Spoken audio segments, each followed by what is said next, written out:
3, 2, 1. Assalamualaikum warahmatullahi wabarakatuh. Waalaikumsalam warahmatullahi wabarakatuh. Selamat siang anak-anak. Siang.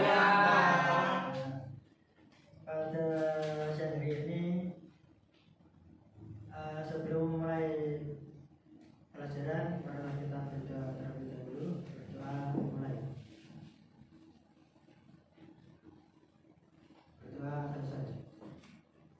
Bagaimana kabarnya hari ini anak-anak? Masuk semua apa enggak ini? Masuk semua, Pak. Semua. Masuk semua. Pada hari ini pelajaran PJK itu di kelas dulu ya, karena bulan puasa dan tidak di lapangan karena nanti kalian capek kalau praktek terus di lapangan karena bulan puasa. Jadi sekali-sekali di kelas untuk Bapak menerangkan materi tentang kesehatan. Bapak sudah menjelaskan minggu kemarin, yaitu kita membahas tentang kesehatan, yaitu nafsu, narkotika, psikotropika, dan zat adiktif.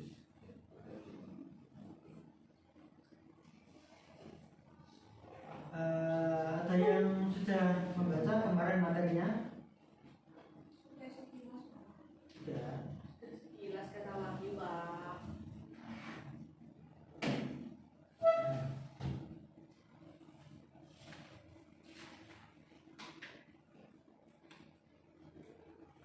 Coba Bapak tanya dulu sebelum memulai materi.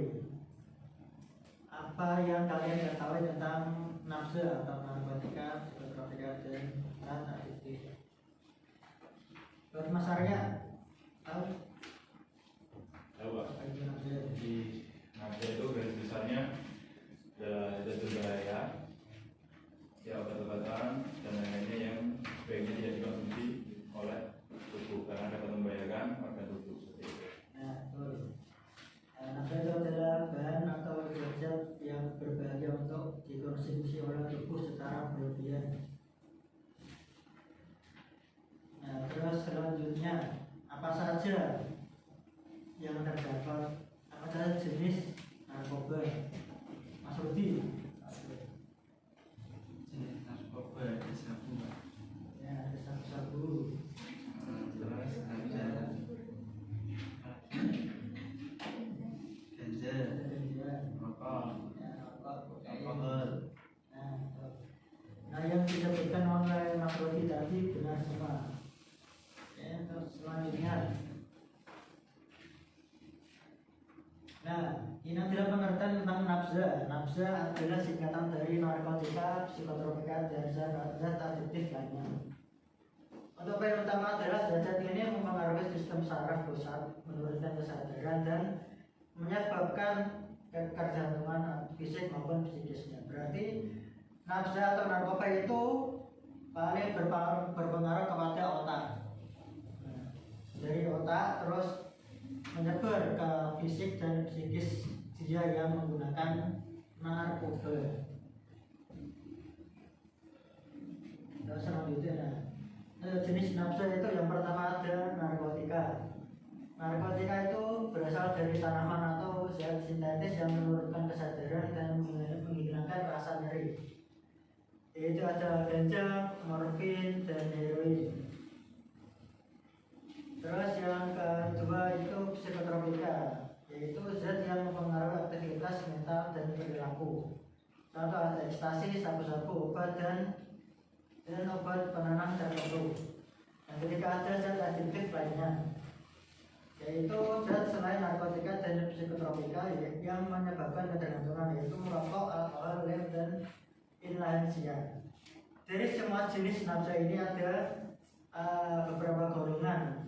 Dan golongan yang pertama itu yang tinggi itu ada di narkotika, ganja, morfin, dan heroin jika dikonsumsi secara berlebihan.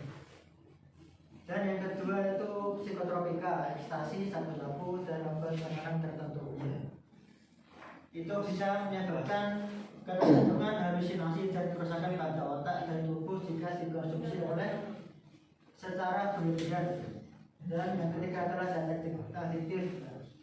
Seperti rokok, alkohol, ini yang sering kalian jumpai di lingkungan kalian sendiri, yaitu rokok, alkohol, lem, dan lansia.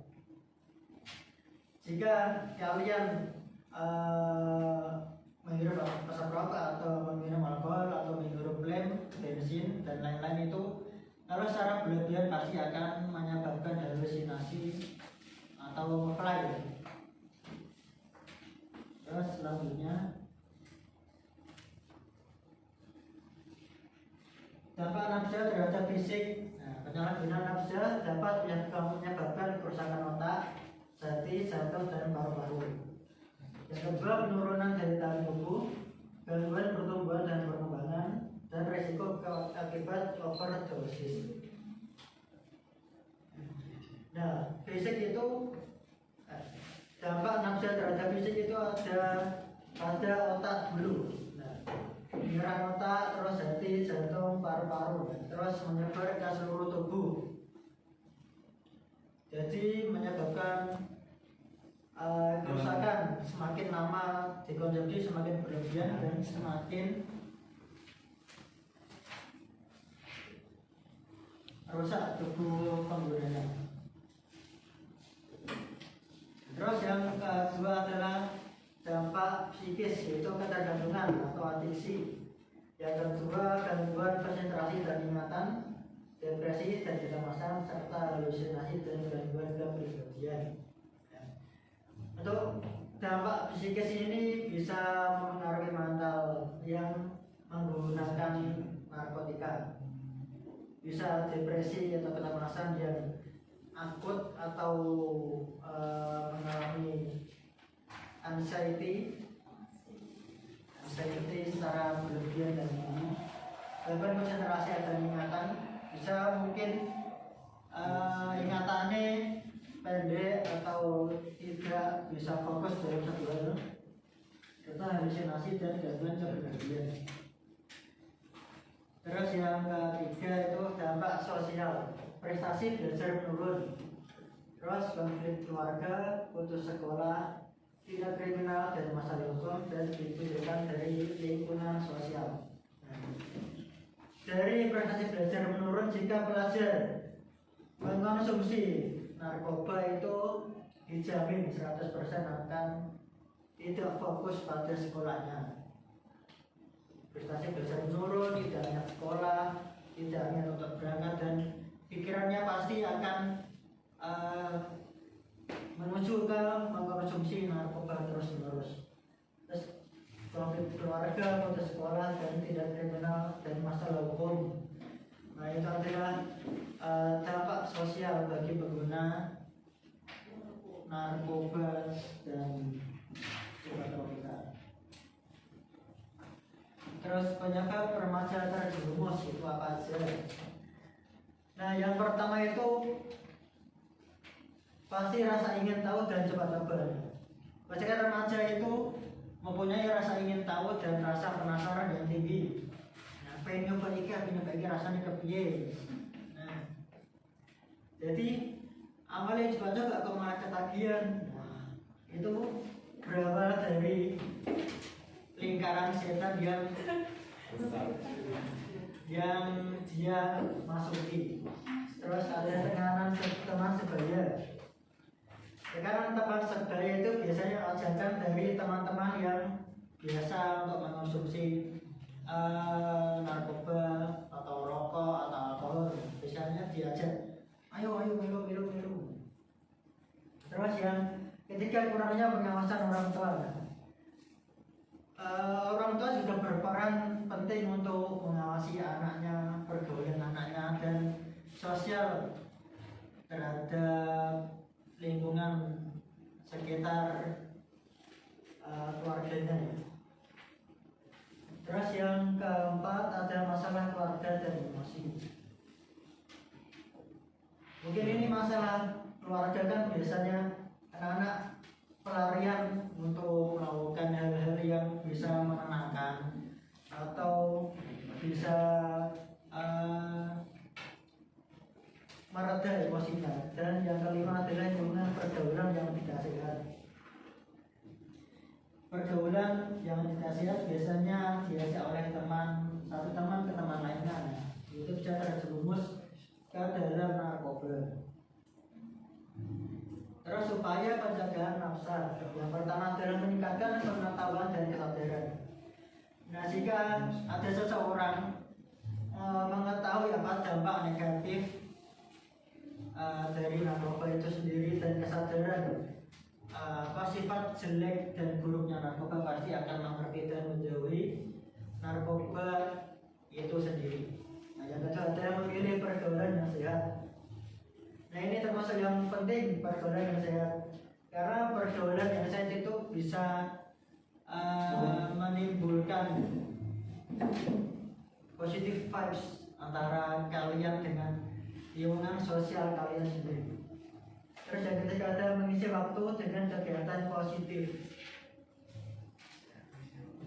Ini bisa untuk menghindari dari pergaulan dan tindakan buruk lainnya. Terus yang keempat, menolak ajakan menggunakan nafsu.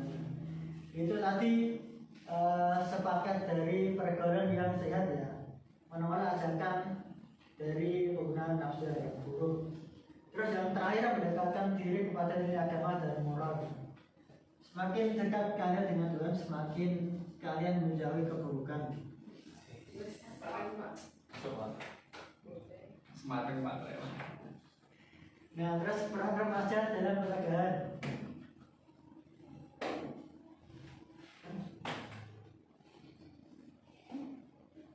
Nah, untuk yang terakhir ada diskusi dan refleksi buat kalian.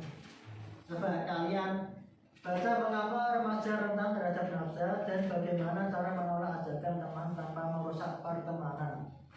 Coba kalian diskusikan dan refleksikan kepada teman sebangku untuk menjawab. Ayo, tak kasih waktu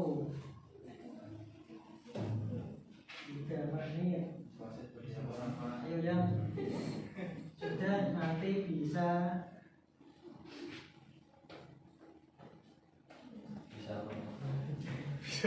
menjawab dan menjelaskan diskusi dan refleksi ini.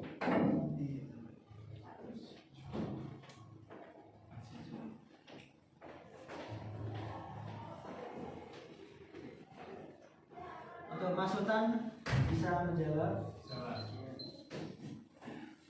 Yang pertama ya Pak ya, mengapa remaja rentan terhadap nafsu?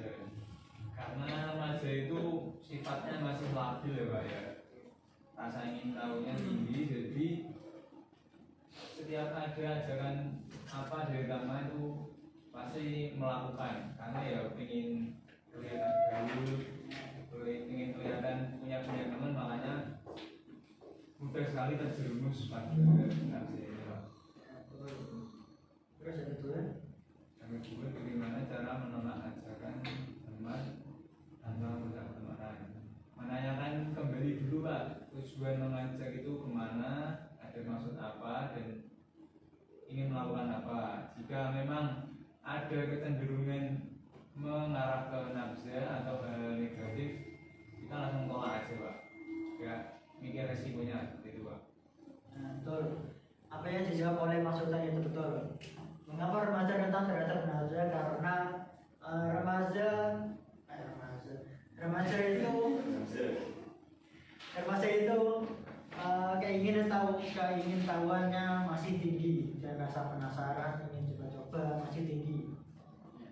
Jadi kemungkinan remaja kan masih mencari jati dirinya masing-masing. Jadi belum tahu antara baik dan buruknya hal yang dilakukan itu untuk berdampak atau tidak terhadap dirinya sendiri.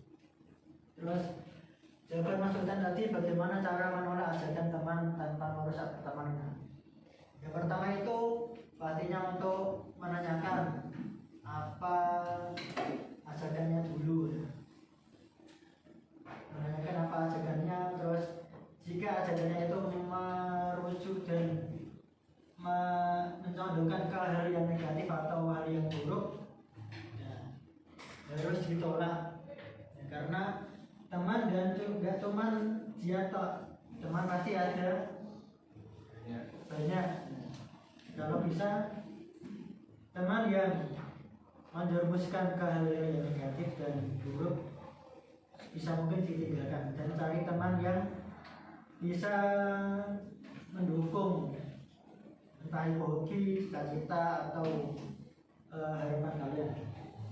Nah, terus untuk selanjutnya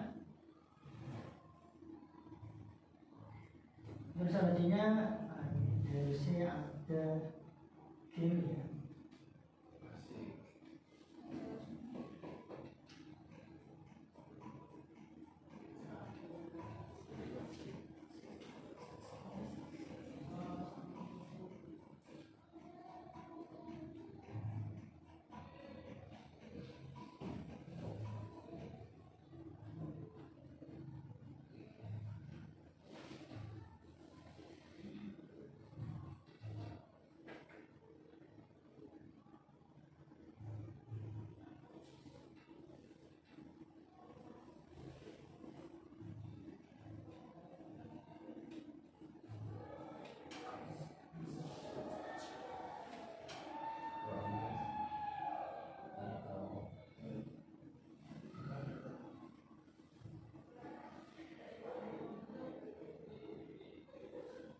Nah, kalian membawa HP apa enggak? Namanya kita bisa.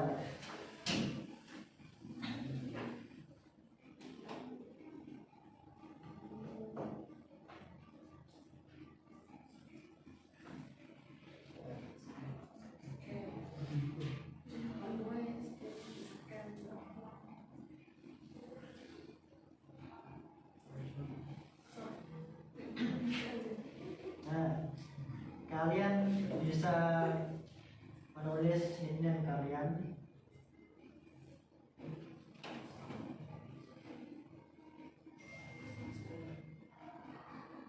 Ayo yang lain, baru 3.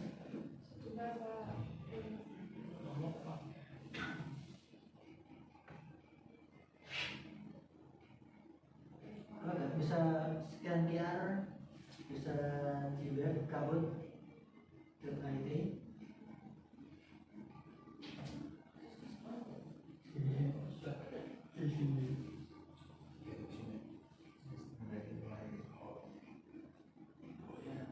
Satu Nasrita, gratis.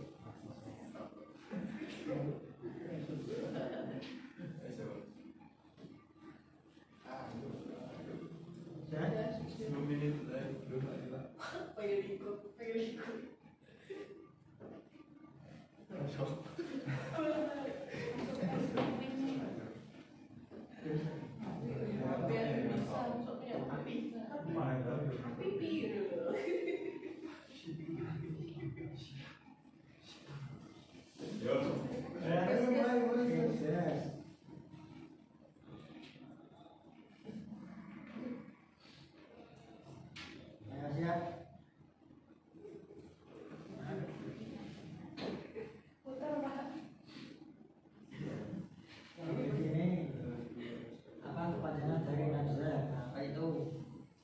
Dipilih salah satu.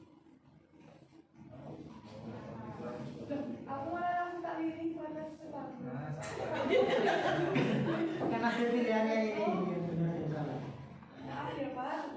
Ayo. Nah, ada yang benar 7 gram, yang salah 1. Ayo.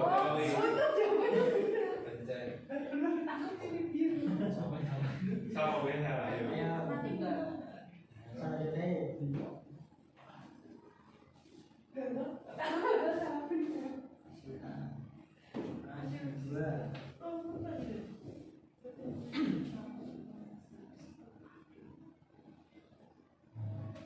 Semakin cepat skornya semakin tinggi kalian menjawab.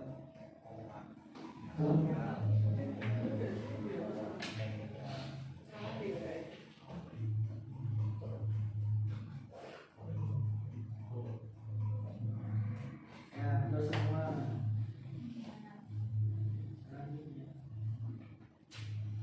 Oh,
Itu ada kuis singkat dari Bapak ya.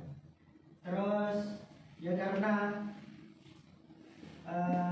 waktunya sudah habis, Bapak mau menyampaikan dulu untuk tugas kalian dibentuk secara kelompok, ya kelompok 2 sampai 3 orang aja.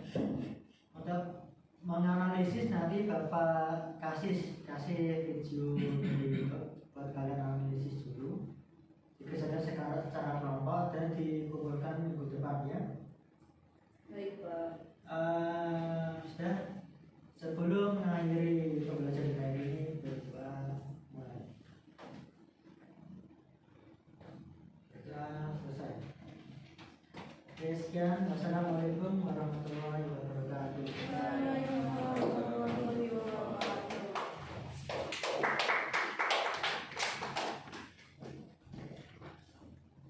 Lanjut, Kak.